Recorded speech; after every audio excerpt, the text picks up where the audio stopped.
पूरी दुनिया में 100 से भी ज्यादा देश किसी न किसी युद्ध में शामिल हैं। क्या आपको इस बात का पता है?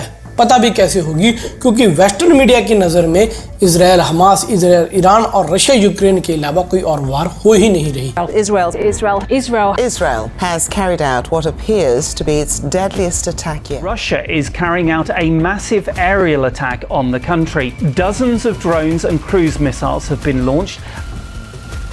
वर्ल्ड वार 1 में 30 देश लड़े थे, वर्ल्ड वार 2 में 50 देश लड़े थे, और इस जो वर्ल्ड वार 3 ये हो रही है इनडायरेक्टली या फिर होने जा रही है, इसमें 100 से ज्यादा देश आपस में लड़ रहे हैं। हम एक रिसर्च कर रहे थे तो हमारे हाथ एक अमेरिकन एजेंसी का रिसर्च पेपर लगा, जिसमें उन्होंने पूरी दुनिया को रेड मार्क किया है। यहाँ पर कोई ना कोई युद्ध या फिर कोई ना कोई कॉन्फ्लिक्ट चल रहा है। आप ये मैप देखो, जो इसमें आपको रेड हिस्सा दिख रहा है, यह है हाई इंटेंसिटी वार जोन्स।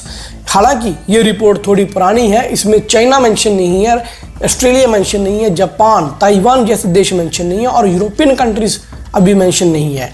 लेकिन अगर आज की डेट में देखें तो वो भी आप इसको इसमें शामिल कर सकते हो। शुरुआत कर लेते हैं हम साउथ अफ्रीका से। कोई समय था जब साउथ अफ्रीका के ऊपर 7 यूरोपियन कंट्रीज का राज हुआ करता था, और अपनी टेरिटरी के लिए साउथ अफ्रीकन कंट्रीज के ऊपर ये यूरोपियन देश आपस में लड़ते रहते, जिसके बाद एक सुलह की गई कि ये यूरोपियन देश जो है आपस की टेरिटरी बांट लेंगे। फिर क्या हुआ, इनकी एक मीटिंग होती है और ये लोग ऐसे स्केल रख के, आप देखो कि आप साउथ अफ्रीका का मैप देखो कैसे बिल्कुल सीधी बाउंड्रीज हैं। ये और कहीं भी नहीं है दुनिया में जितनी सीधी बाउंड्रीज, जितने सीधे बॉर्डर साउथ अमेरिका में है।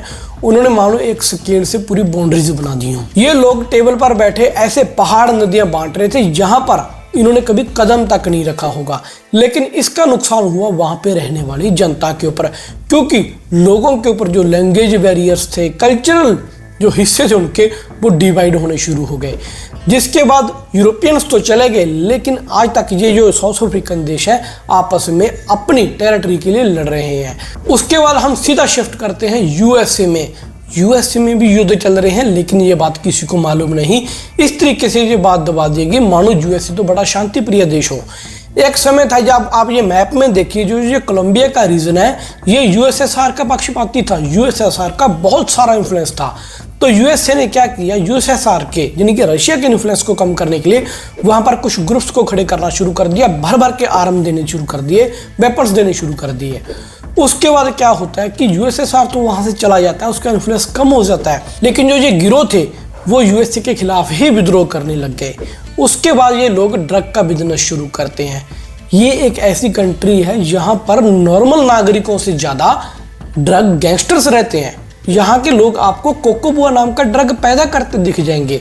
अब इस सबसे यूएसए इतना परेशान हो गया कि इनडायरेक्टली और ग्रुप्स खड़े करने लग गया, इन देशों के ऊपर कार्रवाई करने लग गया, क्योंकि बड़ी मात्रा में इस एरिया से ड्रग्स यूएसए में जाने लग गया। न्यूयॉर्क में ड्रग्स की क्या हालत है आज आपको पता ही होगी। रशिया यूक्रेन की बात अभी मैं बाद में करूंगा, क्योंकि उसमें आपको थोड़ी सी डिटेल देनी होगी मुझे। अब हम शिफ्ट करते हैं इराक सीरिया की तरफ। इराक में सिया सरकार थी, उन्होंने सुन्नी लोगों के ऊपर जुल्म करना शुरू कर दिया। अबू अल बगदादी का नाम आपने सुना होगा, जो कि अलकायदा का ही एक हिस्सा था। अलकायदा इराक बना कर गया था, उसने बाद में अपने ग्रुप को अलकायदा से लग करके आईएसआईएस बना लिया। उसके बाद क्या होता है, इराक में सुन्नी लोगों की मदद करने आता है ईरान। ईरान अगर युद्ध में एंटर होगा तो यूएसए शिया लोगों की मदद करने आ गया, जो कि गवर्नमेंट थी वहां के शिया लोगों की। उसके बाद जैसे यूएसए ने एंट्री मारी, रशिया ने भी एंट्री मार ली। देखो यहाँ पर भी आम लोगों की जान की कोई परवाह नहीं। रशिया इस एरिया को एक बैटल ग्राउंड के तौर, जैसे कहते हैं कि अपना वेपन टेस्टिंग जोन की तरह इस्तेमाल कर रहा है, और आप यकीन नहीं करोगे 300 से ज़्यादा वेपन रशिया अपने इस एरिया में टेस्ट कर चुका है। और यूएसए ने अंधाधुंध फायरिंग की इस एरिया में अपने मिलिट्री बेसिस बनाने के लिए, इस एरिया का एक हिस्सा कब्जाने के लिए, ताकि वो ईरान और मिडिल ईस्ट में अपना कंट्रोल कर सके। खैर आईएसआईएस तो ट्रंप ने खत्म कर दिया काफ़ी हद तक, लेकिन ये रेड डॉट देखिए, इराक और सीरिया का जितना आपको ये हिस्सा दिख रहा है ना, ये आईएसआईएस ने ही कैप्चर किया था। यहाँ पर पूरे के पूरे शहर डिस्ट्रॉय हो चुके हैं। उसके बाद हम शिफ्ट करते हैं हमारे प्यारे भारत की तरफ। जम्मू कश्मीर में हमारा पाकिस्तान के साथ कॉन्फ्लिक्ट चल रहा है, चाइना के साथ हमारे कॉन्फ्लिक्ट है। भले चाइना पीछे हट गया, लेकिन उसके ऊपर हम ट्रस्ट नहीं कर सकते। अगर हम थोड़ा सा अपने ईस्ट साइड जाएं, जो हमारी सिस्टर स्टेट्स हैं, वहाँ पर मणिपुर में क्या हो रहा है आपको सबको मालूम है। मिजोरम में क्या हो रहा है, हालात खराब है, दंगे हो रहे हैं, हमें आर्मी तक उतारनी पड़ रही है वहाँ पर।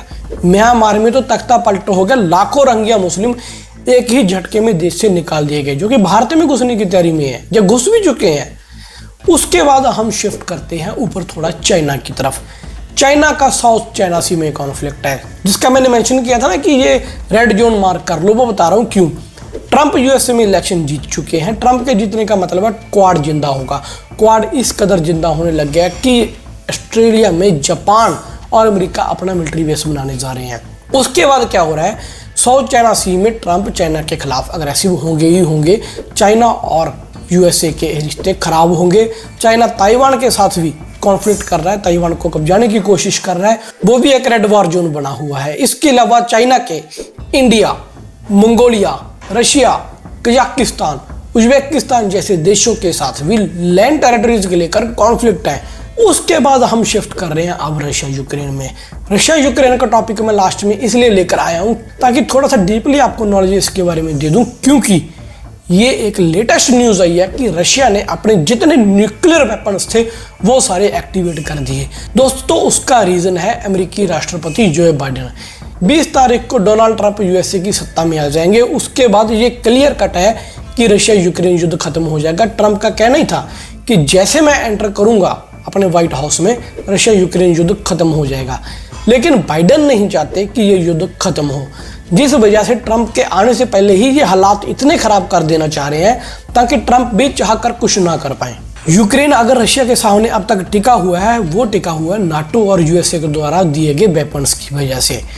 यूक्रेन को ये परमिशन थी कि आप रशिया के मिलिट्री बेस के ऊपर अटैक कर सकते हो, आप रशिया के एयर डिफेंस सिस्टम्स के ऊपर अटैक कर सकते हो, लेकिन यूक्रेन रशियन पब्लिक के ऊपर अटैक नहीं कर सकता। अब वही स्थिति पुतिन के लिए दोबारा पैदा की जा रही है। पुतिन ने कहा है कि जो लॉन्ग रेंज मिसाइल्स यूएसए या यूरोपियन कंट्रीज द्वारा यूक्रेन को दी गई हैं, वो अगर रशियन टेरिटोरी के अंदर इस्तेमाल हुई, अब तक रशिया अटैक कर रहा है, यूक्रेन सिर्फ डिफेंस कर रहा है, अगर वो मिसाइलें रशिया के खिलाफ इस्तेमाल हुई तो रशिया मजबूर हो जाएगा परमाणु हथियार चलाने के लिए। उसके लिए उन्होंने अपनी न्यूक्लियर डॉक्ट्रिन में भी तब्दीलियां कर दी। अब हुआ क्या कि जो बाइडेन ने यूक्रेन को परमिशन दे दी वो मिसाइलें रशिया के खिलाफ इस्तेमाल करने की। जैसे ही ये परमिशन यूक्रेन को मिली, यूक्रेन तो पहले ही चाह रहा था कि उसे परमिशन मिले, उन्होंने मिसाइलों से हमला करना शुरू कर दिया। और इसका रिजल्ट क्या हुआ, पुतिन साहब गुस्से में आए और उन्होंने अपने परमाणु हथियार सारे एक्टिवेट कर दिए। यूरोपियन कंट्रीज ने भी यूक्रेन को परमिशन दे दी कि जाइए आप अटैक कीजिए रशिया के ऊपर। जिसके बाद पुतिन साहब और गुस्से में आए, न्यूक्लियर डॉक्ट्रिन पूरी बदल दी गई है और पुतिन का साफ कहना है कि अब जो अटैक हो रहे हैं मेरे ऊपर, अब हम अगर न्यूक्लियर अटैक करते हैं तो ये जवाबदेही यूक्रेन की होगी, क्योंकि अब हमारे ऊपर यूक्रेन हमला कर रहा है।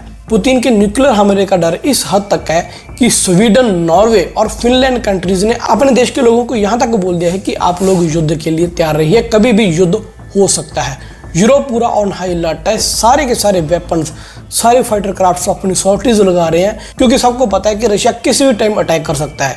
पुतिन की ये वार्निंग थी कि अगर रशिया के ऊपर अटैक हुआ तो जरूरी नहीं कि वो यूक्रेन के ऊपर न्यूक्लियर अटैक करेंगे, किसी भी नाटो कंट्री के ऊपर वो अटैक कर सकते हैं। अब हम थोड़ा सा और ऊपर जा रहे हैं मैप के ऊपर। नॉर्थ कोरियन फौजी रशियन मिलिट्री की हेल्प के लिए आ गए। नॉर्थ कोरिया साउथ कोरिया का कॉन्फ्लिक्ट आप सबको पता है कि किस तरीके से ये दोनों देश भी आपस में लड़ते रहते हैं। कंक्लूजन यही है दोस्तों, वॉर है तो बिजनेस है। यूएसए का 70% इकोनॉमी हथियार बेचकर चल रही है, इसीलिए यूएसए दुनिया में किसी न किसी देश में किसी न किसी समय में युद्ध पैदा करता रहता है। या फिर यूरोपियन कंट्रीज जिन्होंने पहले राज किए अलग अलग देशों के ऊपर, जो उनकी कॉलोनीज थी, उनकी डिवीजन इसी हिसाब से कर दी, आज तक वो देश लड़ रहे हैं। भारत पाकिस्तान की आपके सामने एग्जांपल है ही, कैसे हम जम्मू कश्मीर के लिए लड़ रहे हैं। चाइना के साथ हमारा जो कॉन्फ्लिक्ट है वो भी कहीं ना कहीं यूरोपियंस का ही दिन है। खैर, आपके सबके बारे में क्या कहना है? क्या वर्ल्ड वॉर 3 शुरू हो गया है, या फिर जो मुझे लग रहा है, मेरी रिसर्च कह रही है कि 10 से 15 दिन आने वाले बहुत खतरनाक है हमारी धरती के लिए, कहीं भी बड़े अटैक्स हो सकते हैं। आप अपनी राय कमेंट सेक्शन में जरूर बताइएगा। मिलेंगे नई वीडियो में, तब तक के लिए मुझे दीजिए इजाजत और आप please don't forget to like share subscribe our channel. जय हिंद।